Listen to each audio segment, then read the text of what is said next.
Hey guys, it's Jackson AV here. Um, so today I'll be yapping about why I genuinely don't like JetBlue Airways. Okay? Also, I'm just in the back you can see me playing Teardown and stuff. So you can enjoy that as well.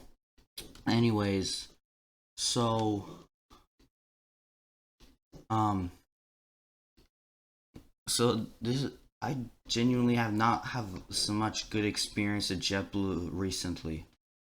All right, I'm not. It's not like I'm targeting the airline, but I'm kind of like a little upset about it. So let me tell you about it. One time, what the what the hell is that? Hey, sorry about that. I don't even know what that was. Anyways, one time, um, I was like on a flight to Punta Cana sorry, to from Boston to Punta Cana. I I didn't really record much because basically I didn't record so much because this is like more early before I started the channel, and I couldn't post it because I didn't have enough videos about it. Because if I did post it, you would see me like skipping landing and stuff. Yeah.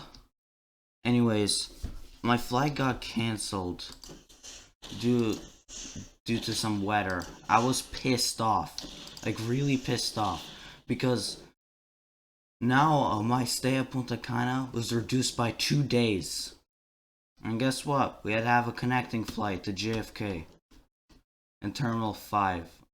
I mean, I think it's kind of boring because Terminal 5 is only JetBlue flights, no other airlines. But that's not the point. I'm not talking about the terminal. JFK's terminal are cool and all. So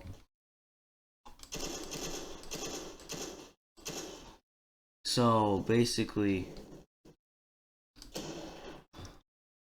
so I got my flight canceled, and then 2 days after that, I went on another flight to JFK.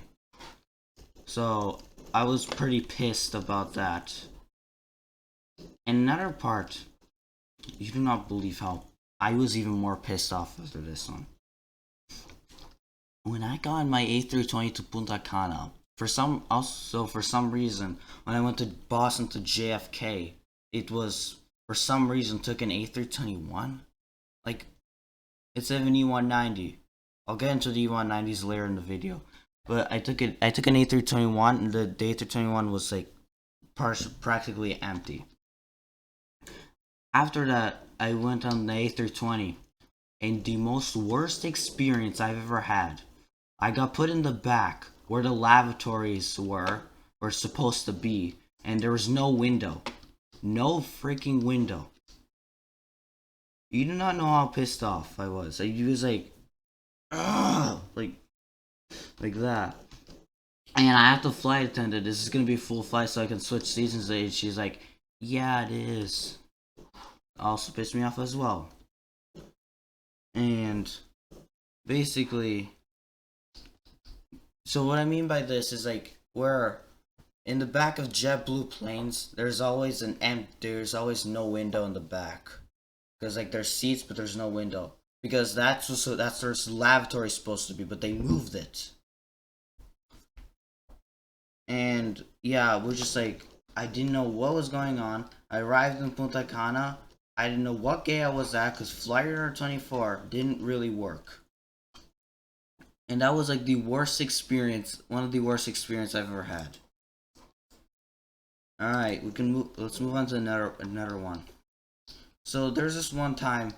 So you know that trip report I made about like me flying from Orlando to Boston?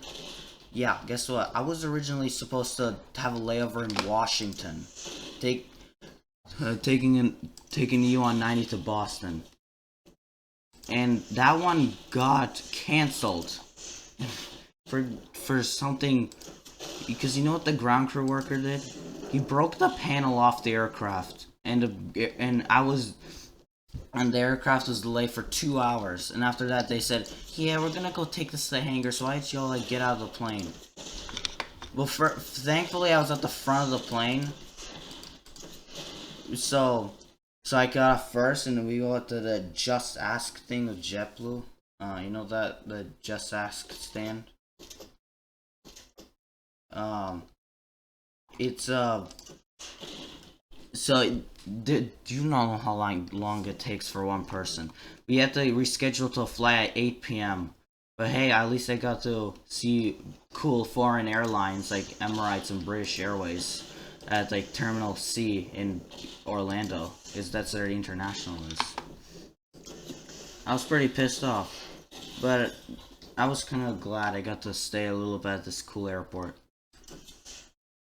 Anyways, our flight our new flight was at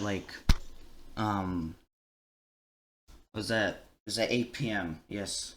About our old plane, our plane that we were supposed to take. It was 25 years old, and the IFEs were outdated. They were like static and glitchy, like you'd see something in like an analog horror thing. You know, like when you record something with the VHS tape. Yeah, that's basically what it is. Anyways, our next flight was okay, I guess. So, and this what I hate the most: JetBlue retiring E190s. Yes, E190s. You know, have you heard? I think some of you might have heard the recent stories about JetBlue retiring their E190s. Yeah, so I'm pissed off because like that was like such a cool looking plane, and it was very good, and it kind of, and they JetBlue replaced it with the ugly looking A220. That's what made me hate the A220s, because they always make this weird sound like ooh. Ever hear that when you fly by? So yeah, and basically the E220s, it's like I like airlines that have that have smaller planes in their fleet and big planes in their fleet. But now that small planes that can fly a short distance, bigger planes that can have longer. So, however, the A220 can fly much longer. It just makes it like it's pointless. And like every time I see one go by, I hear that ooh. And by the way, you know what that sound is? It's a turbine engines going like close to speed as sound. So, anyways, that's all for this video. So, comment down if you have any bad experience with JetBlue. I'm gonna be ending the video. Also, please like and subscribe because I want to reach 100 subscribers. Okay, bye.